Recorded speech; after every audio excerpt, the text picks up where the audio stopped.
सबसे पहले तो मैं पूरे देशवासियों का बहुत बहुत धन्यवाद कहना चाहती हूँ, आप मीडिया पर्सन्स का भी, क्योंकि आप लोग ही हम लोगों को इतना through out the journey wrestling में आपने सपोर्ट किया है। तो मैं उम्मीद करती हूँ कि मैं आपकी उम्मीदों पे खरा उतरूँ बिल्कुल। और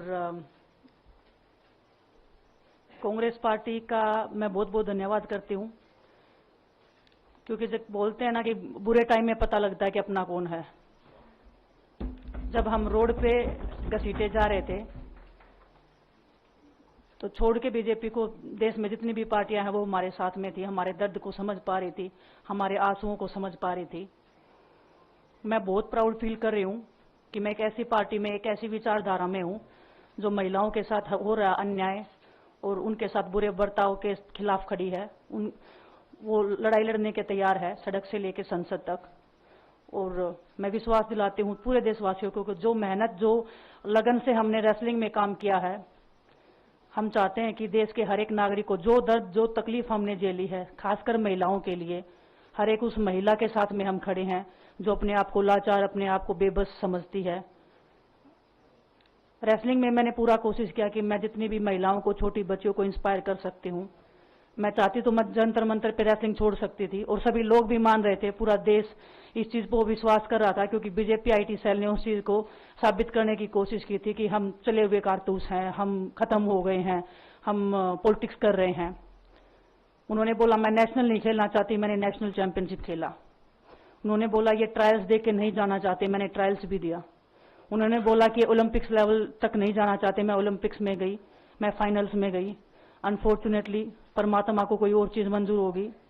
एक चीज मुझे पता है कि जब मेहनत आप करते हो तो जरूरी नहीं कि आपको उसी दिशा में मिले, कई बार दूसरी चीजों में भी आपको वो फल मिल जाता है। और परमात्मा ने मुझे मेरे देश के लोगों की सेवा करने का जो मौका दिया है, वो मैं मानती हूँ कि उससे बड़ा पुण्य का काम कोई नहीं हो सकता है। मेरे लिए बहुत प्राउड की बात है। बहुत एक मैं नई पारी की शुरुआत कर रही हूँ आज से। मैं चाहती हूँ कि जो हमने फेस किया एज ए खिलाड़ी होने के नाते, उन सब खिलाड़ियों को वो चीज ना फेस करनी पड़े। हम उनकी लड़ाई में साथ हैं। शायद उनको आज हिम्मत मिले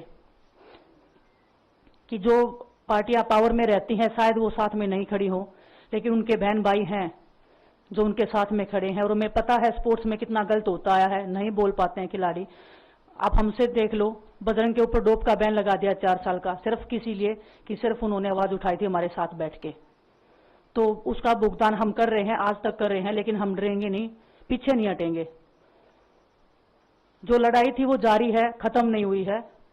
कोर्ट में हमारा केस चल रहा है, वो लड़ाई भी हम जीतेंगे, जिंदगी की जंग भी हम जीतेंगे।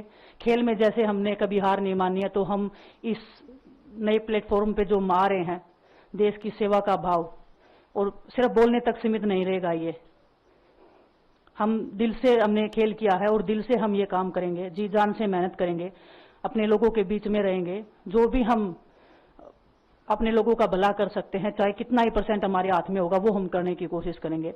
और मैं अपनी बहनों को बताना चाहती हूँ कि आपकी बहन आपके साथ में है। किसी भी मुसीबत में, किसी भी पल, किसी भी क्षण आप ऐसे मत समझना कोई भी आपके साथ में नहीं है। जब कोई नहीं खड़ा होगा तो मैं आपके साथ में जरूर खड़ी रहूंगी, कांग्रेस पार्टी आपके साथ में जरूर खड़ी रहेगी। ये हमने फील किया था, और मैं वादे से कह सकती हूँ, दावे से कह सकती हूँ कि बिल्कुल आपके साथ भी खड़े रहेंगे। बहुत बहुत धन्यवाद आप सबका।